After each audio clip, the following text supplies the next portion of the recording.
My dear friend in Christ, Don Shula was an acclaimed dolphin coach in Miami. He once took his wife and 5 children for a holiday to the small town of Maine. There was a downpour one afternoon, so Don Shula decided to spend the afternoon watching a movie in the town's only theater. When they entered the theater, they were shocked to find only 6 people inside, and it was already time for the movie to be screened. The lights were still on. The 6 people stood up and applauded with smiles on their face. Don Shula waved his hands back at them and returned it with a broad smile. The lights were dimmed and the movie was about to begin. Don Shula told his wife, "We are almost 1,000 miles from Miami, and look, they are giving me a standing ovation. They must have seen me with the dolphins on television for sure." Just then, one of the 6 men came up to Don Shula and gave him a handshake. Don Shula, with a radiant smile on his face, asked, "How did you recognize me?" The man gently replied, "Sir, I do not know who you are. I just want to thank you because just before you and your family walked into this theater, the theater manager informed us that unless 4 more people came for the movie would not be screened today."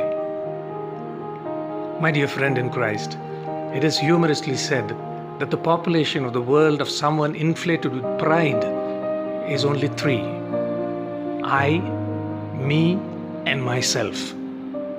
There could be times when we tend to think so much of ourselves that we think less of others. Yes, my friend, there could be times when we tend to think so much of ourselves that we think less of others.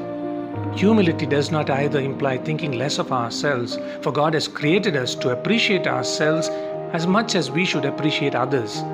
That is why Jesus said, "Love your neighbor as yourself." When this happens, we create space for others.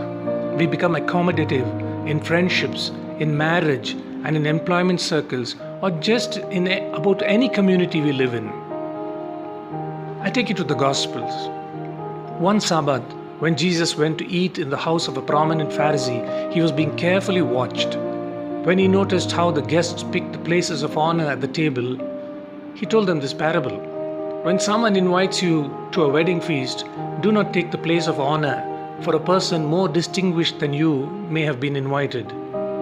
If so, the host who invited both of you will come and say to you, "Give this person your seat." Then, humiliated, you will have to take the least important place. So, when you are invited, take the lowest place, so that when your host comes, he will say to you, "Friend, move up to a better place." Then you will be honored in the presence of all the other guests.